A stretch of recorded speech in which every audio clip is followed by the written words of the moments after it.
신명기 2장 24절에서 37절을 중심으로 통치자 하나님에 대해서 말씀드리겠습니다. 제목을 그렇게 먼저 설명드리고 넘어가는 이유가 전쟁해야 되거든요. 근데 주의해야 될 것은 이 전쟁을 어떻게 이해하느냐가 달라지는 것이죠. 하나님이 주셨다 것을 받아들이는 쪽도 있고 우리가 싸웠다는 것을 받아들이는 쪽도 있고 오늘날도 마찬가지예요. 신앙생활하면서 하나님이 나를 부르셨다. 믿음의 길로 부르셨다. 이렇게 믿는 사람도 있고 내가 예수를 믿었다. 이렇게 주장하는 사람들도 있는데 이건 이제 완전히 성격이 다른 것이죠. 그런 점들을 생각하면서 먼저 이 부분을 설명드리고 넘어가려고 합니다. 전쟁이 계속해서 일어날 텐데 전쟁이 끝날 때까지 기억하셔야 될 것이 바로 이겁니다. 통치자 하나님. 무슨 얘기냐면요. 전쟁을 하는데 이게 그냥 전쟁이 아니에요. 하나님의 다스리신 밑에 속에서 전쟁을 하는 것입니다. 하나님의 계획, 허락하심, 도우심 이런 게 다 포함되어 있어요. 그러니까 신앙생활하면서 지혜로운 사람은 끝까지 천국문에 들어갈 때까지 하나님 쪽에 서서 하나님 중심으로 볼 수 있는 이런 사람이 신앙이 좋은 사람이고 신앙이 훈련된 사람입니다. 그렇지 않으면 이 사람이 하나님 편에서도 봤다가 내 쪽에서도 봤다가 이제 해석이 헷갈리는 거예요. 어떨 때는 이쪽에서 해석하고 어떨 때는 저쪽에서 해석하고 그래서 안 됩니다. 한쪽을 택해야 돼요. 하나님 편에 서서 하나님 따라가면서 하나님이 누구며 하나님이 하신 일이 무엇이며 이런 기본적인 틀을 벗어나지 말아야 우리 삶에서 매일매일 벌어지는 일들을 바르게 해석할 수 있고 또 바르게 해석해야 바르게 반응이 나올 수 있는 거거든요. 우리 삶이 흔들리는 이유는 바로 그것입니다. 지식이 모자라서가 아니라 하나님에 대한 내 분명한 태도가 훈련이 안 돼 있기 때문이에요. 오히려 많은 지식보다 하나님에 대한 분명한 태도가 확립이 돼 있다면 그러면 이건 큰 재산이에요. 내가 앞으로 100가지 일을 만날지 1000가지 일을 만날지 모르지만 내 태도가 분명하다면 그때그때마다 하나님이 가르쳐 주시고 인도하실 거거든요. 근데 내가 아무리 많이 알고 있어도 내 태도가 분명하지 않다면 혼란이 일어나는 거예요. 이래야 되나 저래야 되나. 이거 심각한 문제입니다. 그래서 오늘 신명기 시작하면서 우리도 자세를 하나 확립하고 넘어가야 되는데 뭐냐면 통치자 하나님이시다. 지금서부터 우리는 이 전쟁이 다 끝나는 시간까지 하나님의 통치를 염두에다가 두고 하나님의 통치라는 그 틀 속에서 벌어지는 일들을 해석하고 받아들이고 따라가야 됩니다. 그런 면들을 먼저 생각하셔야 되죠. 하나님이 통치하시는데 무엇을 오늘 드러나냐면요. 본문에 보니까 약속이 이루어집니다. 이 사람들이 하나님에게 약속을 받고 애굽에서 나왔거든요. 38년 넘게를 방황을 했어요. 이쯤 되면 이제 스스로도 그렇고 주변의 사람들도 그렇게 생각할 수 있겠죠. 하나님의 약속은 까맣게 잊어버리고 현실에 치우치기가 참 쉽습니다. 그럴 때 하나님이 다시 이 사람들을 일깨워주고 계십니다. 뭐냐면은 시작하라. 이 사람들은 방황하면서 물론 자기네들 개인적인 능력이나 독자적으로 진군할 형편을 못 댔어요. 그렇지만 이 사람들의 마음속에 모든 방향을 끝내고 이제는 전진할 수 있도록 하나님께서 예전에 아브라함에게 하신 약속 또 이 사람들 조상 애굽에 있던 노예살이 하던 그 사람들에게 하신 약속을 이루시기 위해서 약속을 성취하시려고 오늘 이제 다시 명령을 내리시는 것이 이에게 시작입니다. 하나님께서 역사하실 때쯤 되니까 하나님이 예고를 하세요. 어떤 예고를 하시냐면 나는 어떤 하나님인가. 이게 중요한 부분이에요. 하나님은요 늘 우리에게 하나님을 가르치세요. 하나님은. 오늘 신앙생활에서 우리가 빈약하게 사는 이유가 여기 또 있습니다. 하나님은 하나님을 가르치시는데 우리는 현실의 것을 봐요. 이런 얘기죠. 예를 들어서 어떤 사람이 병에 걸렸다가 하나님이 고쳐주셨어요. 성경적으로 본다면은 하나님이 고치시는구나. 여호와 라파구나. 출애굽기 약속대로 하나님만 의지하고 나가면 애굽 사람들이 걸린 재앙 하나도 안 걸리겠구나. 받아들이는 태도가 다르죠. 근데 만약에 현실만 보는 사람이라면 나 해결받았구나. 나 병에서 노인받았구나. 아, 좋다, 신난다. 이러고 지나가요. 이게 시간이 쌓이다 보면 어떤 결과가 오냐면 이 사람은 아무리 받아도 목말라요. 가진 건 없어요. 본인은 많은 경력과 훈장이 있을지 모르지만 신앙으로 보면 비었어요. 그러니까 언제든지 흔들리고 언제든지 다른 결정을 할 수 있어요. 그러나 하나님을 배운 사람은 그걸 통해서 하나님이 이런 분이구나. 이거를 이해했다면, 이걸 받아들였다면 이 사람의 삶은 갈수록 견고해지고 갈수록 지혜로워집니다. 이거 반성해야 될 부분이에요. 왜 반성해야 되냐면요. 신앙생활 오래 했으면서도 무슨 일이 생기면 하나님의 뜻을 도무지 모르겠어. 하나님이 어떻게 된 일입니까? 이렇게 어수선하게 다니는 모습이나 이런 태도, 이런 반응들 보면 그건 사실 부끄러운 거예요. 하나님은 살아계시고 하나님은 자기를 계시하시는데 우리가 하나님을 바르게 믿고 따라오라고 끊임없이 자기를 알려주시는데 우리는 어제 같이 시작한 사람도 아니고 신앙생활 했다면서 우리는 매일매일 하나님 앞에서 사람들 앞에서 그 부끄러운 꼴을 우리가 공개하고 다니는 거예요. 아무렇지도 않게. 부끄러워서 입 닫고 있어야 돼요. 그렇지 않겠어요? 하나님은 자기를 가르치세요. 여기서도 뭐라 그러세요? 공격해라 하시기 전에 뭘 하시냐면 이렇게 말씀하세요. 25절 보니까 내가 천하 만민으로 너를 무서워하면 너를 두렵게 할 것이다. 전쟁이 이제 일어날 거예요. 근데 하나님 뭘 먼저 얘기하세요? 이스라엘에게 나는 어떤 하나님이다. 이걸 보여주세요. 나 어떤 하나님이다. 어떤 하나님이냐면요. 전쟁하기 전에 적들의 마음속에 두려움과 공포를 주실 하나님이에요. 그러면 생각해 보세요.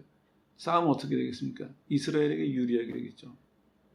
하나님이 심리적으로만 역사하시나요? 실제로 전쟁도 도우셨거든요. 그러면 하나님을 바로 알고 따라가는 이스라엘은 지금부터 뭡니까?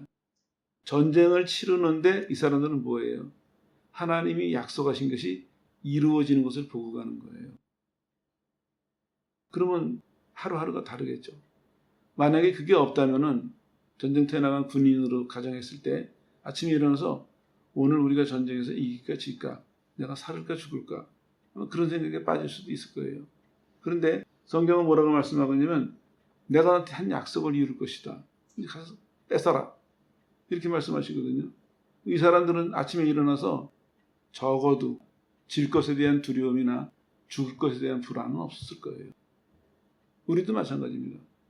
하나님을 바로 안다면, 바로 배운다면은 신앙생활 시작하면서 날이 갈수록 내가 오늘 무슨 일을 당할까? 아니면 어제까지 해결되지 않은 문제에 대해서 우리가 매이지 않는다는 것입니다. 내가 아직까지 무슨 문제가 남아있고 앞으로 어떤 일이 나한테 다가올지 몰라도 중요한 건 뭡니까? 하나님이 나랑 같이 계시고 그 하나님이 내 걸음을 인도하셨고 그 하나님이 뭘 약속하셨어요? 내가 너와 함께하며 너를 붙들고 너를 인도하고 너를 보호하고 너를 공급하고 난 너의 보호자가 될 것이다. 이렇게 하셨거든요. 두려움이 없는 것이죠. 내가 무슨 일을 겪는 건 무슨 의미예요? 세상 사람들은 보호자가 없는 사람들은 내가 무슨 일을 겪을 때 큰 혼란과 갈등에 빠질 거예요. 내가 이걸 이겨나갈 수가 있을까? 이 일이 나한테 어떤 결과를 줄까? 근데 보호자가 있는 사람들은 어떻게 이해합니까? 이 일을 통해서 나는 하나님의 도우심을, 하나님의 보호하심을 어떻게 또 확인할까? 어떤 모습으로 오늘 보여주실까? 어떤 모습으로 나를 가르치실까? 달라지죠. 삶의 틀이 바뀌는 겁니다. 이거는 무슨 일을 당하면서 무서워하면 안 돼, 믿어야 돼. 이게 아니에요. 하나님이 놀라우신 게 하나님만이 하실 수 있는 거예요. 무슨 일이 벌어지기 전에 그 일에 대해서 끝날 때까지를 다 말씀하실 수 있고 그대로 이루실 수 있는 것. 하나님만이 하실 수 있는 거예요. 그거를 우리가 바로 이해하고 있다면 산다는 게 두렵지가 않겠죠. 내가 잠시 수고하고 마음 졸일지는 몰라도 늘 결과는 무엇입니까? 하나님이 인도하셨기 때문에 결과는 승리고 결과는 평안이고 결과는 만족이고 이렇게 될 거 아니겠어요? 이 훈련을 하나님 하시는 거고 이 훈련을 이 사람들이 다시 한번 자기네들의 삶에서 경험하게 되는 것이죠. 참 감사한 것이 하나님은 늘 자기를 알려주세요. 자기를. 여러분들도 성경을 보시면서 생활하시면서 기도도 성경도 다 마찬가지입니다. 내가 지금 바르게 신앙생활하고 있는 기준이 그겁니다. 하나님 안에서 자라나야 됩니다. 하나님을 알아가는 지식이 자라나야 되고, 그것은 그냥 지식이 아닙니다. 살아계신 하나님이 자신을 알려주시는 계시에 의한 지식입니다. 그리고 그것이 내가 받아들였다면 하나님에 대한 이해와 신뢰가 깊어집니다. 그리고 하나님에 대한 이해와 신뢰만큼 하나님에 대한 내 삶이 바뀌게 되겠죠. 그러면 쌓여가고 견고해지고 성경 그대로 되는 것입니다. 근데 참 안타까운 건 우리는 아직도 신앙생활을 한 적이 이렇게 오래됐는데도 엘리야 부러워하고 앉아있고 모세 부러워하고 앉아있어요. 바울을 부러워하고 있고. 그 사람들은 무시하자는 얘기가 아닙니다. 근데 부러워하는 걸 가만히 보세요. 본인이 빠져나와 있기 때문에 부러워하는 거거든요. 내가 그 무리에 속해 보세요. 내가 그 무리 속에 있다고 믿는 그 하나님의 백성이라는 큰 테두리 안에 내가 있다고 늘 생각하고 살아보세요. 부러워할 게 없어요. 나보다 훨씬 잘하고 많이 가진 사람도 있겠죠. 근데 그 사람은 그 역할을 하는 것이고 나는 내 역할을 하는 것이고 경쟁할 필요도 욕심낼 필요도 부러워할 필요도 부끄러울 필요도 아무것도 없어요. 그냥 즐거워하는 거예요. 하나님과 나 사이에서. 제가 잠시 악대를 좀 한 적이 있어요. 근데 재미있는 게 제 친구 중에 하나가 심벌지 하는 애가 있었어요. 걔는 한 곡이 끝날 때까지 계속해서 그것만 들고 있어요. 그러다가 어쩌다가 챙챙챙 몇 번 하면 걔는 끝이에요, 임무가. 근데도 놀라운 것이 행사가 있으면 다 유니폼 갈아입고 행진할 때 걔도 당당해요. 한 곡 끝날 때 이게 몇 분 두드리지 않는데 떳떳해요. 그게 자기 역할이니까.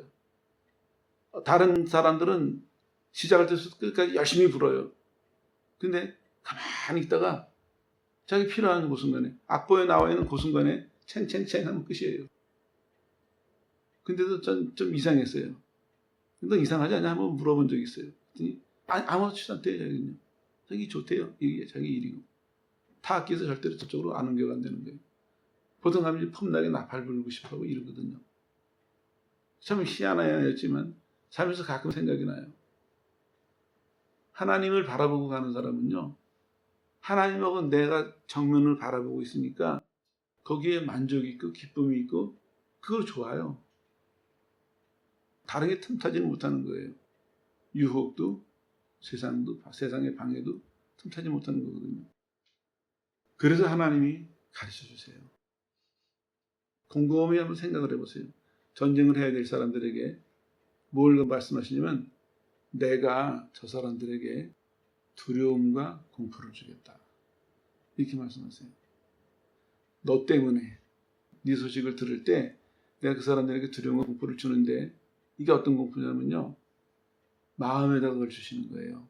그러니까 이 사람들이 마음에 너무 두렵고 공포스러워서 숨기지를 못하고 얼굴이 다 드러나요.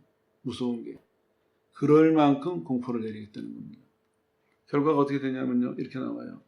여기 보니까 그 공포함 때문에 너희들이 라그주 하는 얘기는 공포에 떨다는 얘기거든요. 할루 하는 얘기는 심각한 고통 가운데 있는 얘기예요. 현기증이 일어날 만큼 그 공포 때문에 얼굴은 잔뜩 먹은 얼굴이 되고 그 사람들의 상태는 마음은 덜덜덜 떨리고 이게 심해가지고 현기증이 일어날 만큼 어쩔 줄 몰라 하는 공포를 그들에게 주겠다. 그들 머리에 내가 부으리라 이런 의미예요. 싸움을 해야 되는데 지금 나라가 싸워야 될 적들은 지금 그러고 있어요. 이기는 건 당연하겠죠. 안심하고 시작할 수 있겠죠. 이 하나님 방법이에요. 똑같습니다. 구약이나 신약이냐. 우리 세상을 살아갈 때 예수님께서 말씀하셨어요. 세상에 나가서 내 제자로 살아라. 그러면서 사람들이 자꾸 오해하는 게 이리떼 가운데 양떼를 보내는 것 같다. 이렇게 말씀하시니까 예수님이 조심해. 아니에요. 그거는 우리에게 경각심을 주시기 위한 것이지 예수님이 뭐라 그러세요? 하늘과 땅 권세를 가진 내가 세상 끝날까지 너희와 함께 하겠다. 왜 그건 생각 못하고 결국에는 하나님에 대한 이해가 우리가 상당히 빈약하다는 얘기입니다. 전쟁을 하기 앞서서 오늘 성경은 말씀하겠어요. 내가 누군지 기억해라. 그리고 그대로 살아라. 하나님은 나는 통치자 하나님이다. 재미있는 게요. 이 사람들이 내가 싸워야 될 사람들은 그 가나안 족속이에요. 하나님 뭐라고 하세요? 천한 모든 사람들의 마음속에 두려움을 부어주리라. 너희가 안 싸워도 되는 멀리 있는 사람들한테도 두려움을 부어주겠다고 말씀하시는 거예요. 얼마나 안심이 될까요? 당사자 이스라엘은. 가나안 족속만 지금 떠는 게 아니에요. 이 사람들하고 마주칠 일이 없는 먼 데 사는 사람도 두렵고 움찔할 만큼, 이 사람들에게 함부로 할 마음을 갖지 못할 만큼 하나님이 공포심을 심어주시는 겁니다. 이런 하나님이세요. 그러면서 이제 말씀하시죠. 이 하나님을 먼저 생각하고 그 다음에 진군해라. 명령이 내려오는 것이죠. 꼭 기억하십시오. 우리도 똑같은 하나님이 이런 방법으로 인도하세요. 사람들은 자꾸 오해라는 것이 세상이 바뀐다고 하나님도 바뀌시는 거로 생각하는데 아니에요. 세상이 아무리 바뀌어도 하나님이 만드신 세상이고 하나님이 다스리시는 세상이고 하나님이 심판하실 세상이라는 이 절대적인 진리는 변하지 않습니다. 그러면 결국에 무슨 얘기냐면요. 하나님의 통치도 변하지 않는다는 얘기거든요. 구약에서 신약으로 넘어왔다고 하나님의 통치가 변하지 않습니다. 학교가 많이 세워지고 학벌이 높아졌다고 하나님이 통치를 덜 하시는 것 아닙니다. 하나님은 여전히 다 다스리십니다. 하나님의 백성도 심지어는 적들도 만드신 분이니까 다스리십니다. 이제 구체적으로 명령을 하세요. 이것도 좀 설명이 필요한 부분인데요. 하나님 명령은 이렇습니다. 비로소 때가 됐다. 그러니까 하기를 시작해라. 이렇게 말씀하셨어요. 비로소 하는 얘기를 그렇게 해석해야 됩니다. 하헬 하는 얘기가 이제 시작해라. 뭘 시작하냐면요. 싸워서 하는 말이 거기 나오죠. 전쟁을 일으켜라 하는 얘기입니다.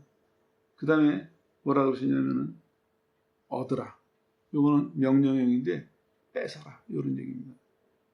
이제 시작하는데 전쟁을 일으키고 내가 너희들에게 약속한 것, 허락한 것을 뺏어라. 이렇게 말씀하세요. 왜냐하면 내가 그들의 마음에 이미 공포감을 다 줬고 내가 너희와 함께 할 것이고 너희가 뺏을 때 내가 도울 것이니까 가라. 이렇게 말씀하시는 거죠. 그래서 이스라엘에 또 이어지는 명령이 이겁니다. 이 말씀을 하시면서 이제는 너희가 움직여라 하실 때 이렇게 말씀하세요. 너희는 일어나 장막을 거두고 통과해서 나가라.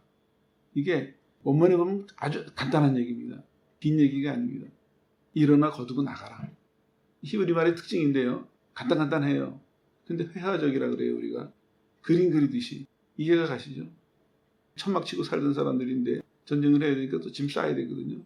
그걸 간략하게 얘기했습니다. 일어나 거두고 가라. 다 준비되어 있으니까. 이제 때가 됐으니까 내가 너희들이 허락한 것을 가서 얻어라. 얻어라가 그냥 얻어라 정도가 아니라 뺏어라. 적은 너희를 대항할 힘이 없다. 적은 너희를 대항할 마음이 없다.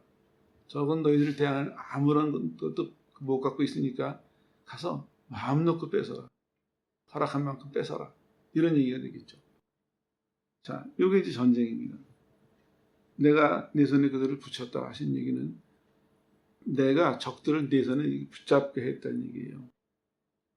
전쟁을 하는데 이쪽에서 저쪽 사람 한쪽 붙잡고 때린다고 생각해 보세요. 얼마나 유리하겠습니까? 딱 그 모습이에요. 딱 그 모습. 그러니까 이제 이스라엘이 하나님의 명령을 바로 이해한 사람은 쉽죠. 우리도 마찬가지예요. 하나님 우리를 어떻게 인도하시냐면 처음에는 존재를 알려주세요. 난 살아있는 하나님이다. 약속을 하시거든요. 이 존재와 약속을 근거로 우리는 약속이 이루어질 때까지 기다려요. 그래서 무엇을 훈련하냐면은 하나님이 명령하실 때 우리는 움직이는 훈련을 하는 거예요. 지금 기다리라 하셨으니까 기다리고 있는 거예요. 근데 이 기다림이 길어진다고 생각하면 안 돼요. 이 기다림이 길어져도 믿을 거는요. 하나님이 시간이 넘도록 하시진 않아요. 나를 아시거든요. 좀 아쉬운 게 하나님 앞에 살면서 하나님이 여러분을 아실까요? 모르실까요? 아셔요. 이게 큰 축복이거든요. 내 약함을 아시고 내 부족함을 아시고 내 잘못된 것을 아시고 약한 것을 아시니까 붙잡아 주세요. 잘못된 것을 아시니까 용서해 주세요. 다 아시네요. 하나님이 나를 아신다는 얘기가 우리한테 큰 축복으로 주신 말씀인데 우리 교회는 어떻게 하냐면 어이구 하나님이 아셔 멀리 숨어서 해야 돼. 아니면 교회 나올 때 큰일 났다. 지난주가 내가 이런 일 한가 아시면 어떡하지? 두려워서 숨기고 나오고. 이게 하나님 잘못 이해한 거예요. 하나님이 아신다는 얘기는요. 이 축복이에요. 왜 축복이냐면 하나님하고 관계를 맺은 사람. 하나님이 내 하나님이 되시고 내가 하나님의 백성이 된 사람은 부족한 것도 죄도 아시는 게 복이에요. 해결이 되니까. 안 그런 사람들에게는 그게 이제 무서운 것이지만 자기가 자기를 몰라요. 우리 저쪽 사람이 아니에요. 우리 이쪽 사람이에요. 옛날에 저쪽 사람이었지 우리 이쪽 사람이라고 이제는요. 하나님이 우리를 사랑하시고 그래서 택하셨고 그리고 우리를 인도하고 계세요. 하나님이 아시는 쪽에 우리는 서 있는 사람입니다. 그 하나님이 아신다는 말씀 속에는요. 하나님이 다 보장이 들어가 있습니다. 죄 용서해 주시고 모르는 거 가르쳐 주시고 부족한 거 채워주시고 끝까지 보장이 들어있는 거거든요. 그게 하나님 표현은 안다는 겁니다. 우리가 훌륭한 사람 하나만 알아도 혜택이 엄청난데 하나님이 날 아신다고 했는데 그 혜택이 한두 개겠습니까? 지금도 마찬가지예요. 하나님께서 이 사람들에게 이거 자꾸 설명해 주시는 거예요. 내가 이런 하나님이고 내가 너희를 안다. 그리고 이제는 그 말씀하시면서 가라 말씀하시죠. 때가 됐으니까 싸워서 뺏어라. 이렇게 얘기가 끝납니다. 성취되는 것을 보면요, 이제 여기서도 또 한두 가지 교훈이 있는데요. 이것도 우리 주의해야 돼요. 하나님이 이렇게까지 말씀하시면 또 어떤 사람들은 성격이 급한 사람들은 팔걷어붙이고 막 달려가는데 그건 아니에요. 조심해야 될 게 하나님이 허락하셨어도 이루는 과정도 덕스러워야 되거든요. 이루는 과정도 믿음으로 해야 되고 덕을 세워야 되거든요. 그래서 이스라엘은 어떻게 하냐면은 시혼 왕에게 요청을 해요. 정중하게. 우린 좀 지나가자. 이거 이제 해석하기 나름인데 사람의 마음에 따라 해석이 달라지겠지만 원칙은 이렇다고 생각해요. 이스라엘이 허락받았어요. 근데 허락받았다고 무례하게 하진 않았습니다. 너희는 하나님 죽이라 그러셔서 다 이렇게 되지 않았고 절차를 밟았습니다. 근데 또 하나 조심해야 될 것은 절차를 밟을 때 우리가 이길 거니까 계책을 파가지고 함정을 만들지도 않았습니다. 정상적으로 반응했습니다. 이거 참 주의해야 돼요. 우리 잘못 생각하는, 실수하는 것 중에 하나가 하나님이 날 사랑하시는 내 편이시다 하니까 이제는 그게 조금 더 과해지는 사람은 어떤 정해진 그 선을 넘어버려요. 하나님 사랑하시는데 뭐, 하나님 나한테 허락하셨는데 뭐, 그거는 아니에요. 하나님이 허락하셨어도 뺏는 과정도 하나님 전체적인 말씀에 벗어나지 않게끔, 하나님 전체적인 계획에 벗어나지 않게끔 시간과 방법과 결과가 전체적인 하나님의 계획 속에서 이루어져야 됩니다. 이게 덕이고 그래서 우리가 공부하고 훈련하는 것이에요. 역사로 보면 이런 실수를 교회가 참 많이 저질렀어요. 하나님 우리를 사랑하신다니까 유대인들서부터 이런 잘못을 저질렀죠. 하나님이 유대인을 사랑하신다고 하니까 이 사람들이 여기서 한 발은 떠나가서 그러면 유대인이 아닌 이방인은 뭐냐? 탈무드에 보면 이렇게 기록되어 있어요. 이방인은 지옥의 땔감이다. 지금도 교회도 비슷한 사상을 갖고 있어요. 우리는 구원받을 사람이고 저 사람들은 멸망당할 사람이고 이걸 우리 지금부터 나눠가지고 우리가 그 사람들을 잘못 대하고 있는데 그건 아니에요. 구원받을 사람답게 또 살아가야 되는 우리의 문제가 있습니다. 여기서도 마찬가지거든요. 하나님이 전쟁을 허락하셨지만 그것 믿고 이 사람들이 상식을 벗어나는 그런 짓은 하지 말아야겠습니다. 예외는 있습니다. 하나님이 명령하신다면 해야 되겠죠. 근데 그게 아닌다면은 하나님의 명령을 믿고 자기 나름대로 생각해서 하나님 보시기에 허락하신 것을 더 넘어가 버리는 이런 위험은 조심해야 됩니다. 오늘날 교회가 이런 실수 참 많이 하거든요. 본론으로 돌아가겠습니다. 시온왕에게 요청을 해요. 평화의 말로 겸손하게 우리 좀 지나가자. 근데 여기서 이제 하나님의 역사가 일어나요. 하나님이 이 땅을 이스라엘에게 주시려고 마음먹으셨거든요. 그러면 그 전에 우리는 지금 보는 일이지만 하나님 보시기에는 이미 결정이 끝난 일입니다. 하나님 마음속에서 공정하신 하나님이 그래서 이스라엘에게 화가 나거든요. 이제 하나님의 뜻이 어떻게 이루어지냐면은 이스라엘이 화내고 죄 짓지 않아도 그 사람이 죽을 길을 찾아와요. 이게 중요한 부분이에요. 우리가 이 땅을 살아가면서 세상이 죄된 세상이고 죄인의 길이고 그러니까 지레 짐작해가지고 우리가 과하게 하거나 어떤 다른 계책을 세우거나 이러면 그건 더 손해입니다. 우리는 하나님 앞에서 하나님을 신뢰하고 하나님 말씀을 그대로 따라가려고 노력해야 돼요. 하나님이 약속하셨어요.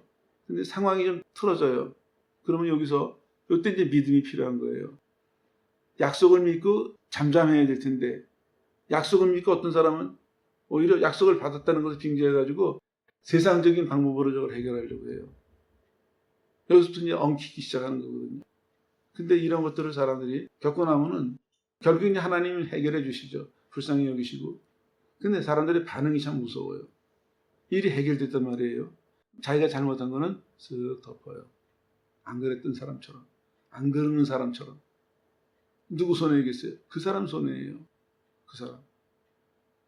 차라리 거기서 다윗처럼 무릎 꿇고 죄를 고백하고 하나님께 새로워져야 되는데 쓱 가려요. 지위가 올라가고 경력이 올라가고 직분이 올라가고 그런 때문에 또 가려요. 체면 때문에 남들이 나를 어떻게 생각할까? 내가 어떤 사람인데 가려요. 그래서 싸워 들어가는 것입니다.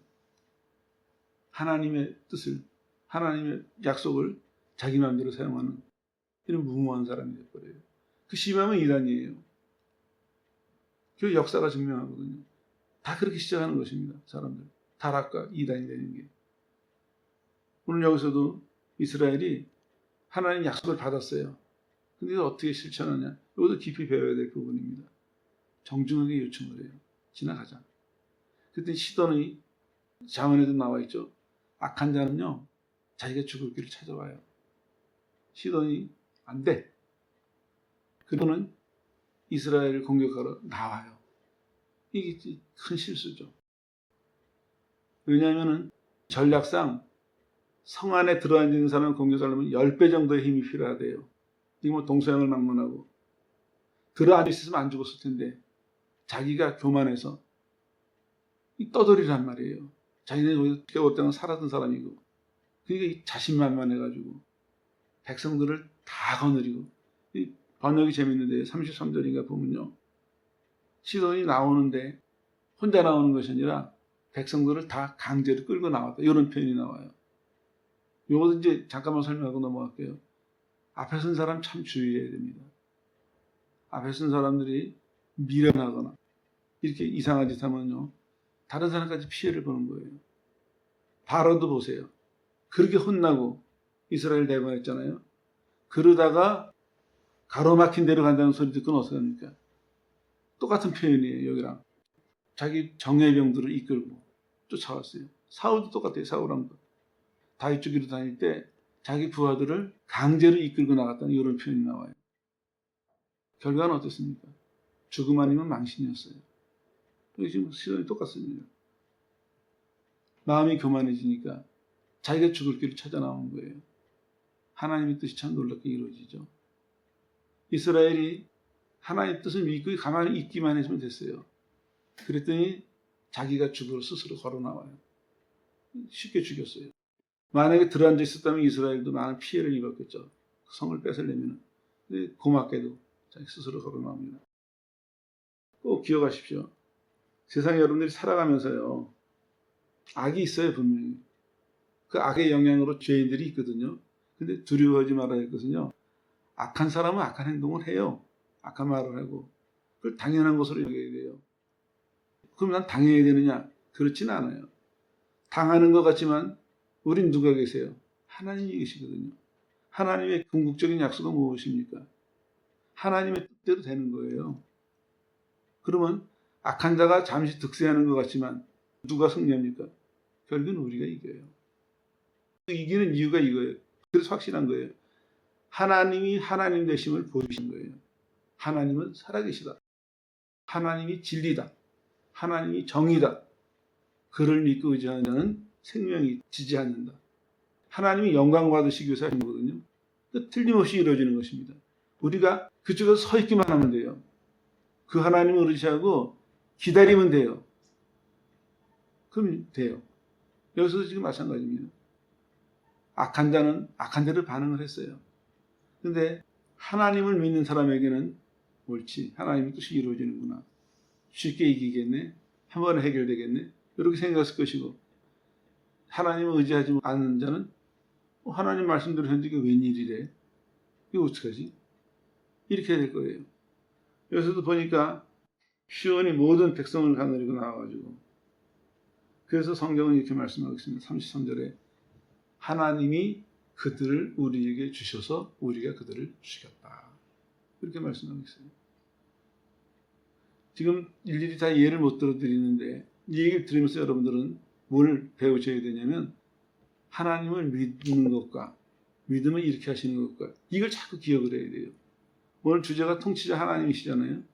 하나님이 다 다스리시는데 이런 경우는 두려움을 주셔서 못 덤비게 하시고, 이런 경우는 자기가 악한 걸 충동하고 그냥 두시는 거죠. 하나님이 그걸 두셔가지고 스스로 교만해가지고 죽을 길을 찾아가게 하나님이 다 말씀대로 이루시는 거예요. 우리는 이 하나님을 발견하고 어떤 경우에서든지 하나님을 발견하려고 노력해야 되고 그 하나님을 붙들고 의지해야 되고, 요거 우리가 배우면 돼요. 발견하는 자세, 발견한다면 의지하는 태도. 지금도 성경 반복해서 우리에게 말씀하고 있습니다. 그 참고적으로 하나 말씀드리면요. 사람들이 여기보다 이런 질문이 나올 수 있어요. 다 죽이라 그러셨거든요. 애들까지. 근데 이거는 이렇게 이해해야 돼요. 나헤렘 하는 단어가 쓰였어요. 여기요. 뭐냐면 제사 제물이다 하는 의미예요. 하나님이 이들을 다 죽이라고 하신 이유는 이 사람들이 하나님께 제물로 드려졌기 때문이에요. 제물로. 좀 더 확대해서 해석한다면 이런 의미죠.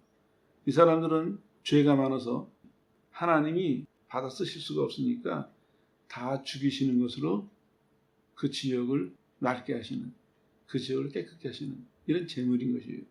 그래서 다 죽여야 됩니다.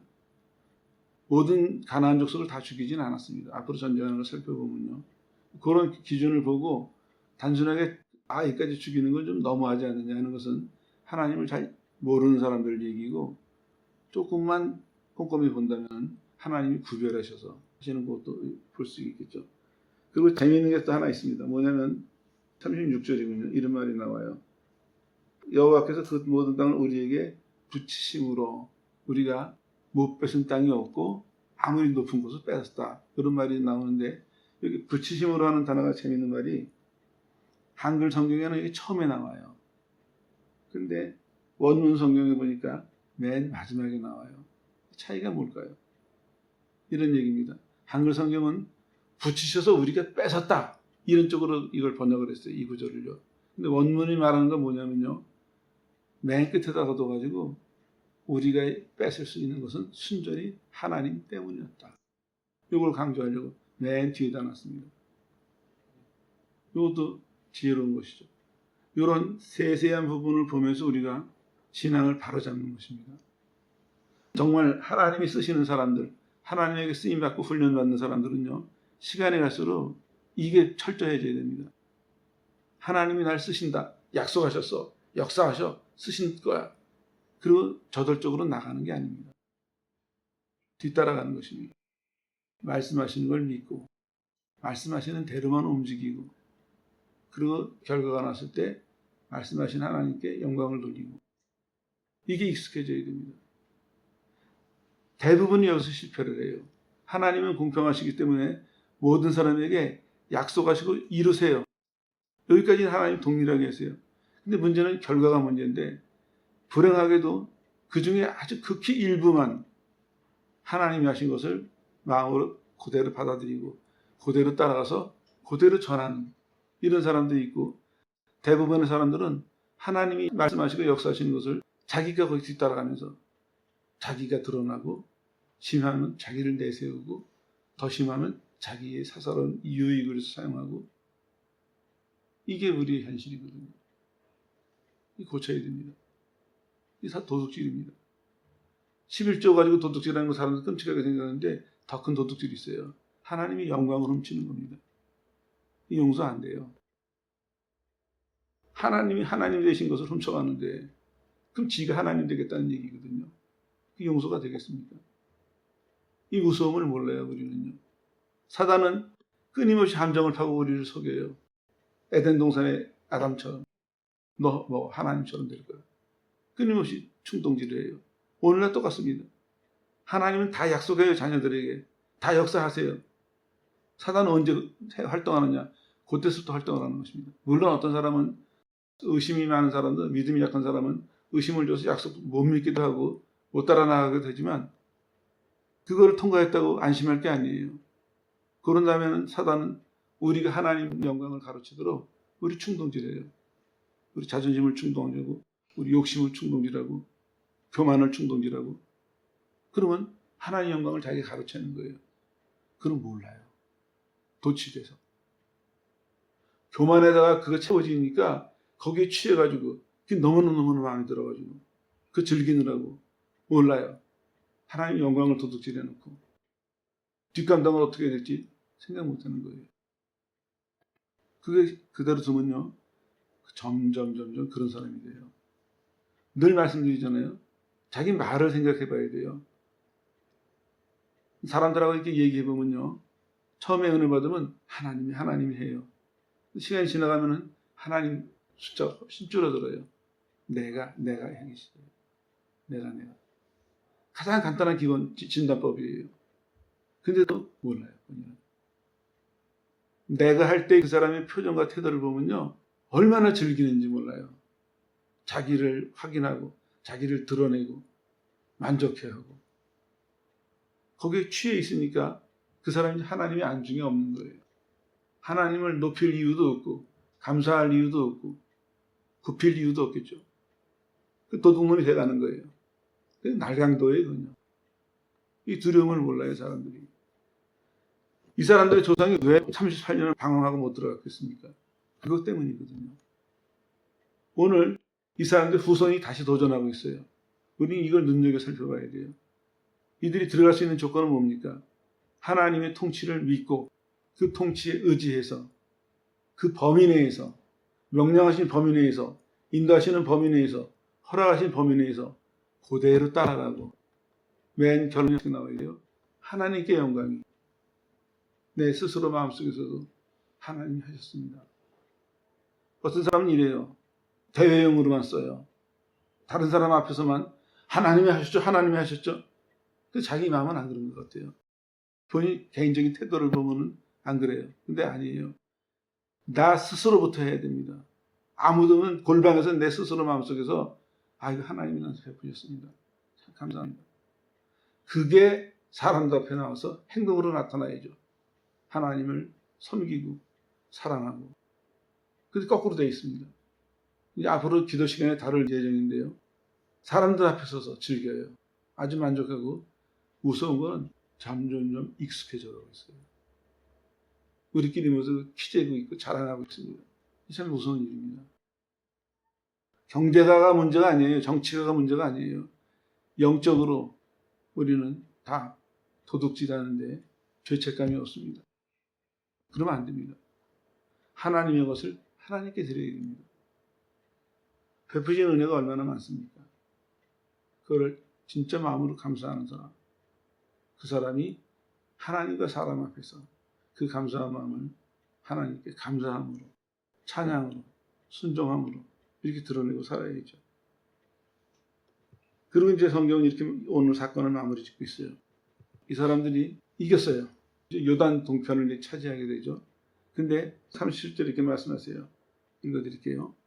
오직 암몬 자손의 땅 야풋 강가와 산지에 있는 성읍들과 무릇 우리 하나님 여호와께서 우리의 가게를 금하신 것은 내가 가까이 하지 않았다. 못했다. 왜 이 말이 나오냐면요. 헤스본하고 여기 지금 나오죠. 암몬 족속하고 이 땅이 경계선이에요.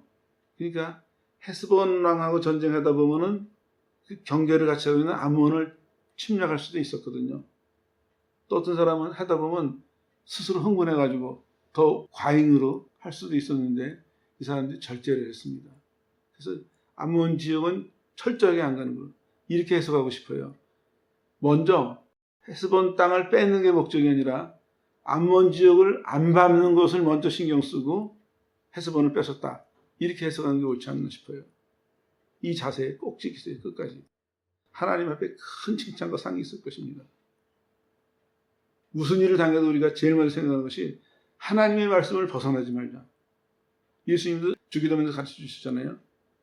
시험에 들게 마시고 악에서 가옵소서. 죄를 멀리하려고 하는 하나님의 내가 건짐을 받았으니까 다시는 돌아가지 말자. 다시는 내 마음대로 살지 말자. 하나님 백성이 됐으니까 하나님 중심으로 살자. 하나님 살아계시고 인도하신다. 하나님 중심으로 살자.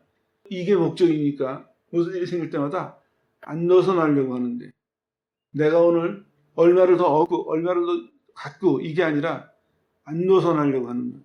다시 말씀드리면 신약적인 용어로 가진 것을 지키려고 하는 사람. 이게 사도 바울의 모습이 아닐까 싶어요. 사도 바울은 많은 사람들이 고면했습니다. 가진 걸 지켜라. 주셨다. 너도 알지 않느냐. 힘써서 지켜라 가진 걸. 목숨 걸고 지켜라.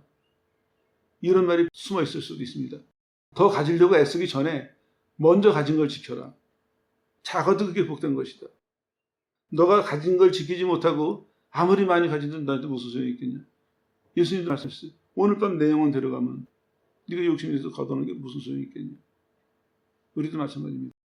하나님이 통치하신다는 것은 우리에게 엄청난 확신과 소망과 위로를 주고 있습니다. 용기를 주고 있습니다. 우리 믿음을 한껏 고무시킨다는 것입니다. 우리가 결심한 것은 딱 하나입니다. 경계선 지키자. 하나님이 이 축복과 함께 주시는 약속과 명령을 그대로 지켜서 하나님 앞에 그대로 돌려드리자. 이게 우리가 결심해야 될 일이겠죠. 정리하겠습니다. 하나님께서 오늘 말씀하시기를 자신이 통치자이신 것을 알려주시면서 내가 통치하기 때문에 내 약속은 반드시 이루어진다 말씀하고 있어요. 우리한테 말씀하세요. 그럼 너는 어떻게 할래? 우리는 하나님의 통치를 믿고 우리도 우리 자신을 지키면서 그 하나님의 통치를 그대로 겸손하게 따라가는 이런 사람들이 되어야 되겠죠. 아무쪼록 한 시간 지나가면서 여러분들이 하나님에 대한 생각이 조금 더 분명해지고 좀 더 성경적이 되고 아울러서 여러분의 삶이 그렇게 돼서 신앙과 삶의 열매가 하나님 앞에 크게 복되고 칭찬받는 성도들 되시기를 예수 이름으로 축원합니다.